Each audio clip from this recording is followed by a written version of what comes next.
Um abraço, é muito bom ter vocês de volta aqui comigo, meus amigos. Hoje tem jogo do Botafogo, 9h30 da noite. Quartas de final, partida de ida da Copa do Brasil, Botafogo e Vasco em São Januário. Partida essa que terá transmissão aberta na Globo e também no Sport TV. Somente 1.000 botafoguenses estarão presentes no estádio, porque a Polícia Militar não permitiu que fosse disponibilizada uma carga maior que 5% de ingressos. Então, como São Januário cabe em torno de 20.000, terá em torno de 1.000 botafoguenses.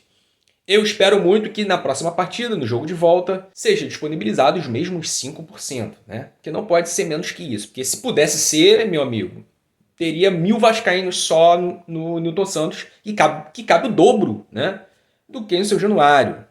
Então, 5% de 44.000 dá 2.000 e pouco. Ou seja, mesmo sendo só 5%, terão ali 2.000 vascaínos, né, no máximo. Espero que o Botafogo não seja bonzinho, né, para disponibilizar 10% da carga de ingressos. Enfim, isso é foco para um outro vídeo. Nesse vídeo a gente vai falar desse jogo, que é muito importante, que o Botafogo... É óbvio falar isso, né, cara? Mas a gente não tem como fugir disso, que é o Botafogo sair desse jogo, desse primeiro jogo, com uma vitória.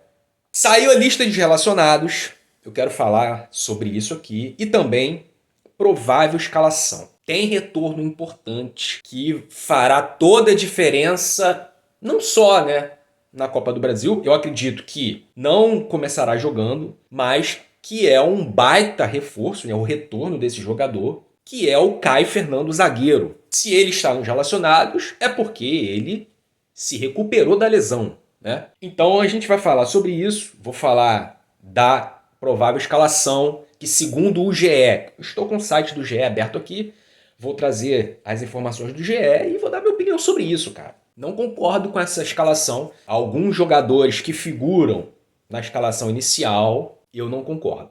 Vamos lá. Você que está aqui ainda não é inscrito, seja muito bem-vindo ao canal Botafogo Meu Destino. Deixo a você um convite para se inscrever. Se inscreva, afinal de contas não custa nada, estamos todos os dias aqui trazendo conteúdo sobre o Botafogo. Então se inscreva e deixa o like. Vamos lá. Sem Gabriel Bahia, o novo reforço do Botafogo, e com Caio Pantaleão de volta. Botafogo divulga relacionados para a Copa do Brasil.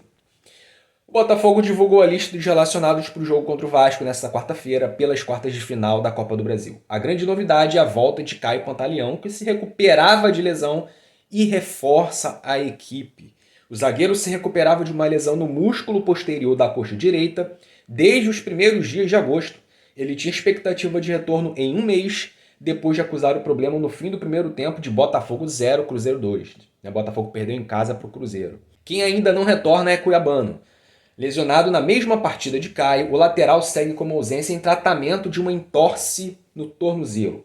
Após poupar titulares em Caxias do Sul, o técnico David Ancelotti deve escalar o time com força máxima em São Januário. Arthur ganhou descanso no jogo contra o Juventude e, sem problema físico, deve retornar ao time titular. Ele treinou normalmente nesta terça-feira. Então vamos lá.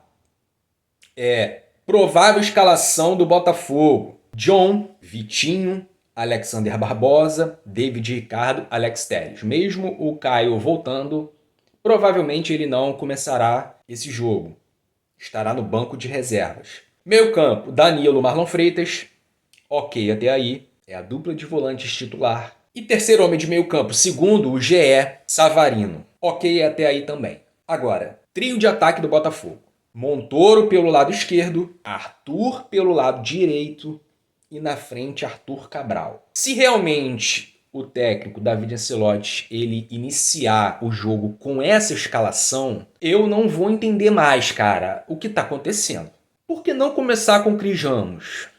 Por que insistir em Arthur Cabral, que não vem mostrando quase nada? Por que insistir em Arthur Cabral? Por que não começar com Cris Ramos? Deixa o Arthur Cabral no banco.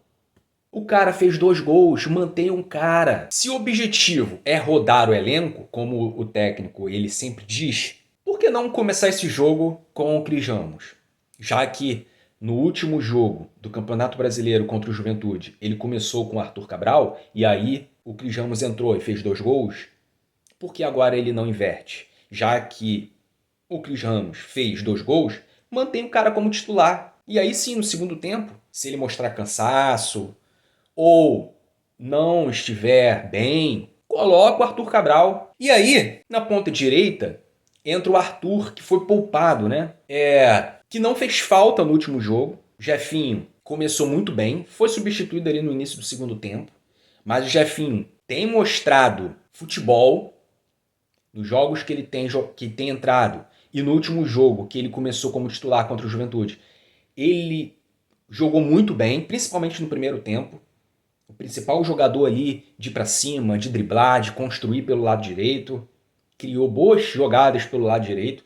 E é um bom jogador, cara. É mais jogador que o Arthur. É claro que tem a questão profissional, mas se ele tá jogando, tá rendendo, mantém o cara. Por que insistir com o Arthur na ponta direita? Você tá aqui, chegou até aqui no vídeo, o que você acha disso, cara? Eu não consigo entender essa insistência no Arthur. Se o Arthur começar jogando, o técnico David Ancelotti, ele estará tomando a decisão correta? Botando o cara para começar o jogo? Enfim, é a minha visão. Eu não acho que o Arthur deve ser titular no time do Botafogo. Com o Jefinho mostrando futebol, mostrando vontade, o Jefinho é titular nesse time. Já mostrou importância nesse time diversas vezes. Tem questão de lesão, tem questão extra-campo.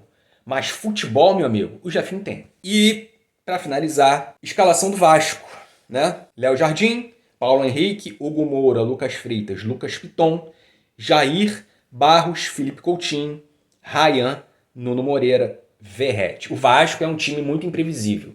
Na maior parte dos jogos, o Vasco não joga bem, tem derrotas vergonhosas, mas em um jogo ou outro, o Vasco joga bem, cara. O Vasco joga bem. E, obviamente, ele vai querer dar uma resposta para a torcida e chegar à semifinal da Copa do Brasil. Então, é o jogo da vida do Vasco. Vai querer ganhar o jogo hoje. Agora, o Botafogo é mais time que o Vasco. O Botafogo tem mais qualidade. Precisa botar isso em prática. Isso tem que sair do campo da teoria e entrar no campo prático. 11 contra 11, o Botafogo é melhor. Tem a questão... Aí muitos falam, né? Quando vão falar sobre esse jogo, colocam a questão do Botafogo ter muito mais sucesso, né, em decisões contra o Vasco. O Botafogo tem 11, juntando classificações e títulos, contra 4 do Vasco. Então o Botafogo tem uma ampla superioridade sobre o Vasco quando o assunto é partida de mata-mata. Isso não vai entrar em campo.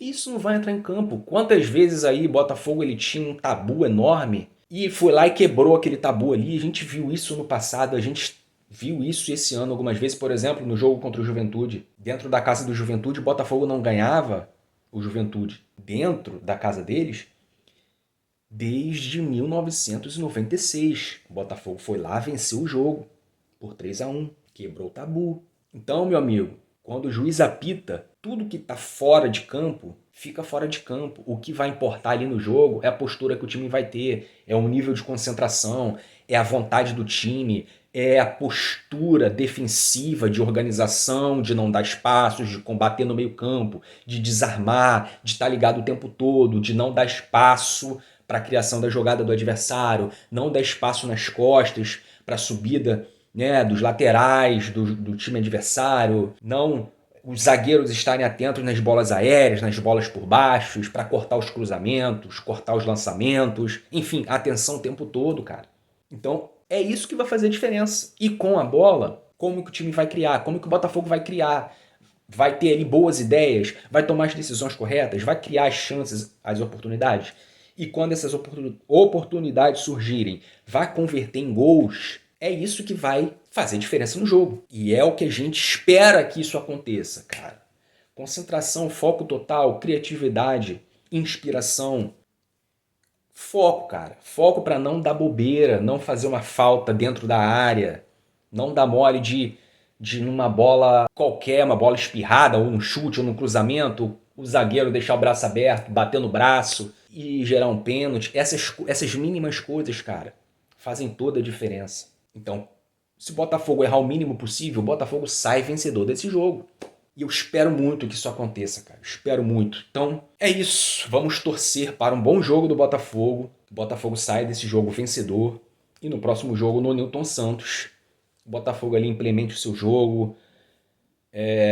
Faça, claro, mais um bom jogo, né? Não dê chances pro Vasco. E aí o Botafogo se classifique para a semifinal, porque Copa do Brasil é um título importante, a gente ainda não tem, não pode levar de qualquer jeito, priorizando o Campeonato Brasileiro, não. É partida importante, é título importante, o Botafogo ainda não tem, precisa ter na sua galeria, precisa ser campeão da Copa do Brasil. E esse ano, cara, é palpável, não é nada impossível o Botafogo ser campeão da Copa do Brasil.